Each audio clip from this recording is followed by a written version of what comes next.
Night Prowler here, and I'm here to bring you a critical discussion of Al Pacino's movie Cruising. I just watched it with my guest, Will Forte. Hi, everybody. Will Forte here. He's not really Will Forte. But let's start off with, what did you like about the movie?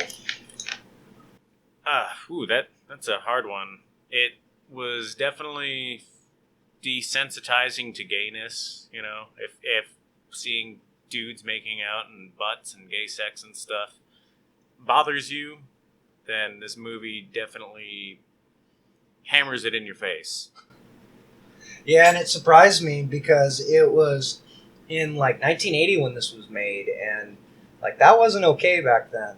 And it's made by William Friedkin, who also did The Exorcist. And about 10 minutes into the movie, I was thinking to myself, man, this guy really wanted people to leave the theater. Yeah, opening scene was some cops raping some trainee hookers, played by Gene Davis. Yeah, it was pretty grand. The movie's basically about a serial killer that is loose in the gay community, and it takes place in New York, pre-AIDS epidemic gay culture. Yeah, right before everyone found out about AIDS, basically. And they kind of lumped the whole BDSM scene in with the gay scene.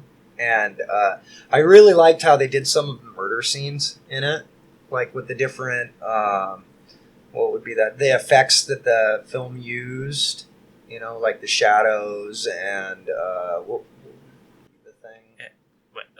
The filter? Yeah, the filter. It had some pretty Hitchcock-like qualities to the murder scenes. It was pretty cool. And it was definitely a William Friedkin movie, though. Yeah.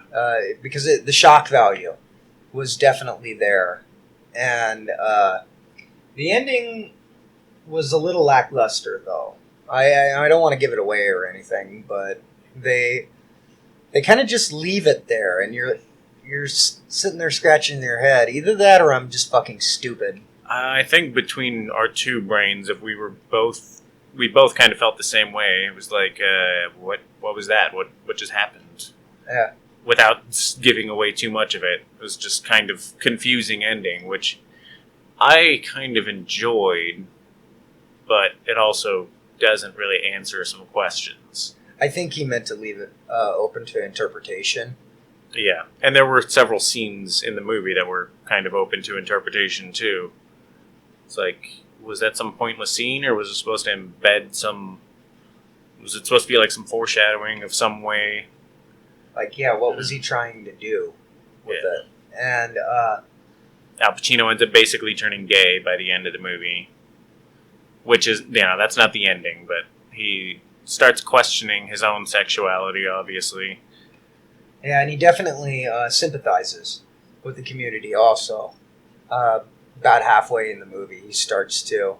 And while he's trying to hunt down the killer, there's a lot of parallels, and it was strange.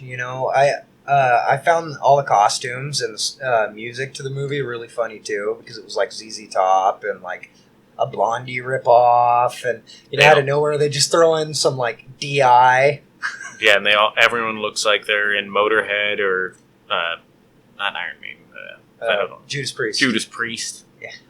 Hellbent for little. Yeah, those great costumes in terms of everyone looked like they're from the Village People. If you like the music video for Hot Rockin' by Judas Priest, you would very much like this movie. Yeah, an hour and a half of Hot Rockin'. Was there anything that you didn't like about it? I'd have to think about that for a second, but it was... Well, the ending was confusing, which was, of course, naturally I don't like, but I do like the fact that it didn't just get... There was no conclusion at the end, or, it's open to interpretation, so I don't like the fact that it made me question what the hell I just saw, but I enjoyed that at the same time. The fact that I didn't enjoy things about it made me enjoy that. Because like I said, they hammer the like gay sex stuff into your, you're being bombarded at all times with different sensory things that it's like, really extreme gay sex stuff with, fisting and all that crap. That was great, actually. And then, extreme violence. Pretty extreme. Not too gory, but... it was more Hitchcocky kind of violence, too, by the way. They just show the knife. Yeah, and... that raising hand, like... I like that, though. I really like that about the film, and there was a couple parts in the movie that made me laugh, like, what's up with the black guy in the interrogation scene? Yeah, that was really confusing. Also, we were supposed to be talking about what we don't like about the movie. Yeah, sorry. There's not much that I don't like about that movie, actually. I mean, it was a little bit too much for shock value. And the ending was a little too artsy for me. It wasn't... I mean, it was entertaining, but like I said, it's a little too artsy. It kind of reminds me of like when Mayhem plays a concert and Attila just kind of stands there with an upside-down cross, and it's like, yes, I get it, you're artsy, but I'm trying to be entertained here. Yeah. Nice statement that you're making that every 12-year-old made, but at least once in their life. Yeah, they had some great shots in it. Like, director of photography did great. And one thing I didn't like, the mixing of the audio. Like, it went, people whispering till we have to get up to 100. And then the next scene, when they're all in the club dancing, I have to turn it down. Yeah.